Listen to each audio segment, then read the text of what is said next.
medieval, vamos a centrarnos en la segunda parte de la poesía popular, en la poesía épica.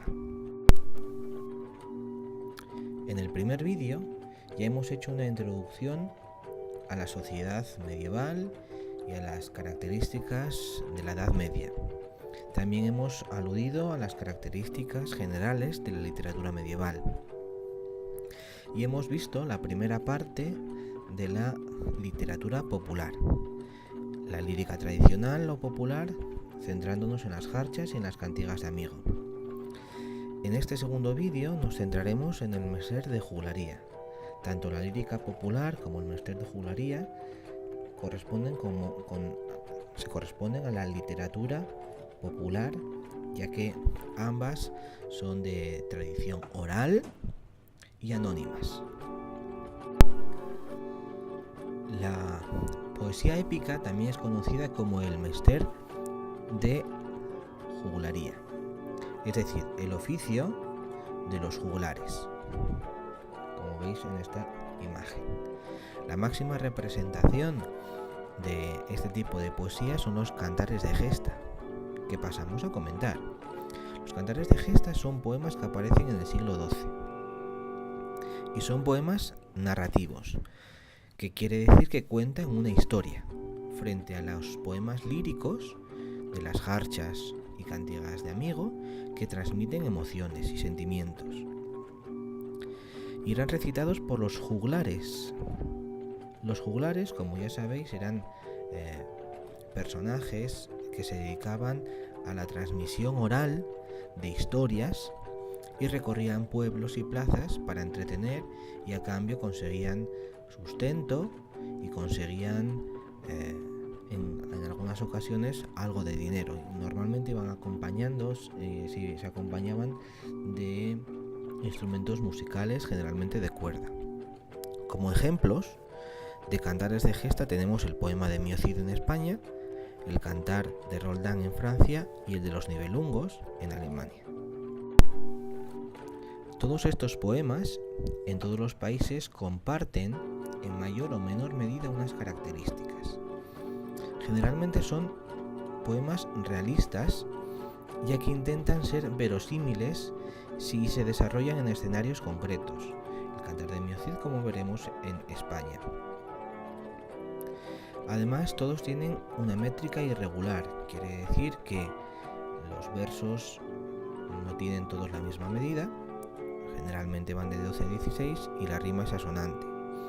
Y utilizan fórmulas fijas, que son expresiones que ensalzan la figura del héroe y ayudan al juglar a memorizar grandes tiradas de versos, porque estos cantares de gesta tenían miles de versos.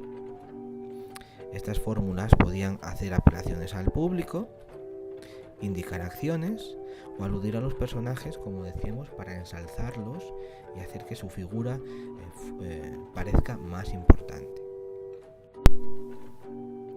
Y llegamos ya a la gran obra de la literatura española medieval, el poema de Mio Cid.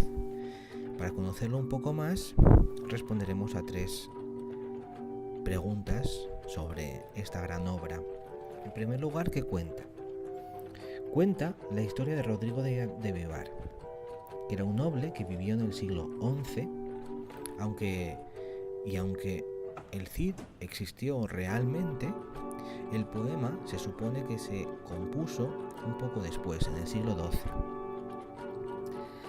El tema principal de todo el poema es la pérdida y recuperación del honor del Cid, ya que fue injustamente desterrado por Alfonso VI. Y a lo largo del poema, el Cid hace todo lo posible para recuperar el favor del rey. En cuanto a quién escribió el poema de Mio Cid, hay varias teorías. Se supone que es un poema anónimo. Se supone también, y sabemos que fue de transmisión oral y por lo tanto entra dentro de la literatura popular, pero tuvo que haber alguien que lo haya escrito. La obra nos ha llegado a partir de un manuscrito. Está firmado por Pere Abat. Ese manuscrito es del siglo XIII.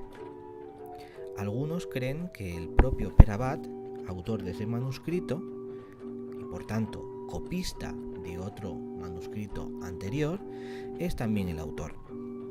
Menéndez Pidal, por el contrario, cree que los autores son dos poetas diferentes, ya que hay dos estilos diferentes a lo largo del poema.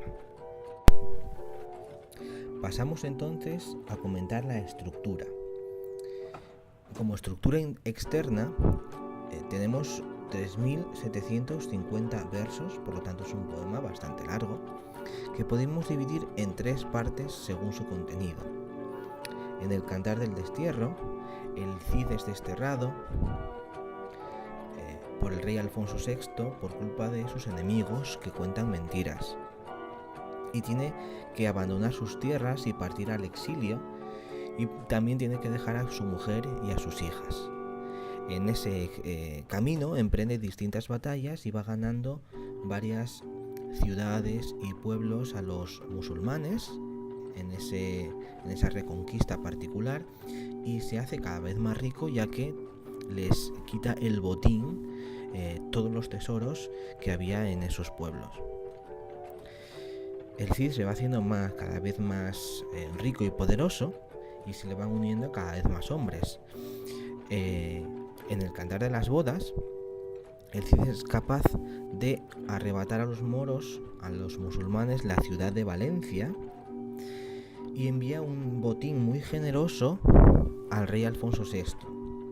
Entonces lo perdona y decide casar a sus hijas, doña Elvira y doña Sol, con dos nobles muy importantes, los infantes de Carrión.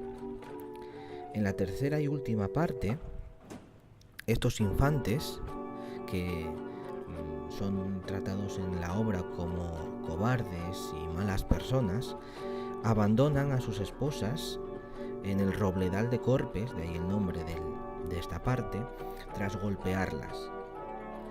El Cid, en lugar de tomarse la justicia por su mano, lo que hace es reclamar justicia al rey y convoca cortes, una especie de juicios en el que los infantes acaban muertos por que se enfrentan con los dos hombres del Cid, y las infantas se vuelven a casar con dos nobles de Navarra.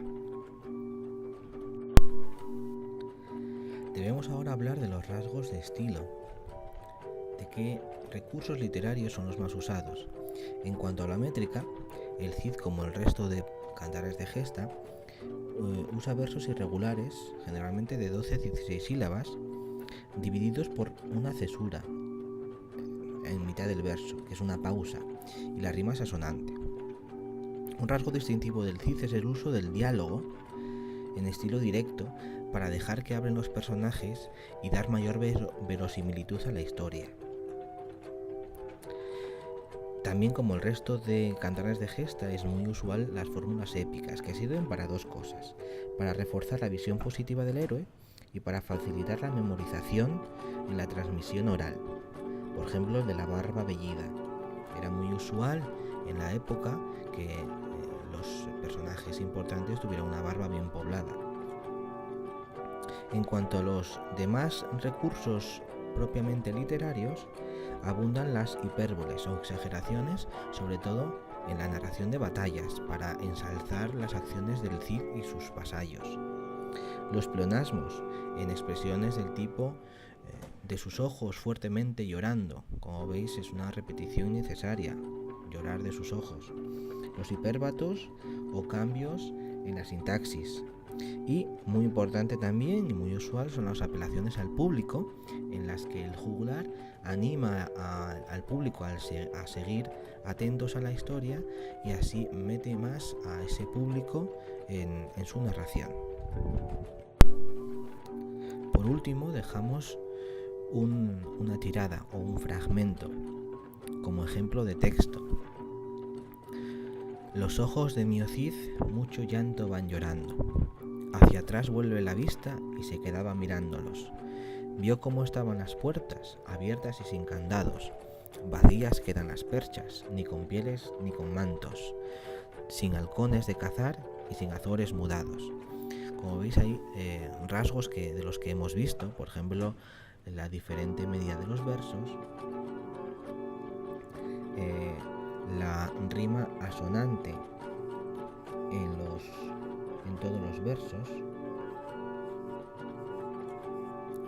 la cesura o pausa a mitad de verso, y también algunos de los rasgos que hemos visto, por ejemplo, en el primer verso, ese pleonasmo, o también aquí vemos un estilo directo en el que el propio Cid es el que habla para dar mayor verosimilitud. Por supuesto, tenemos otra serie de rasgos como las repeticiones o los paralelismos: ni con pieles ni con mantos, sin halcones de cazar, sin azores mudados.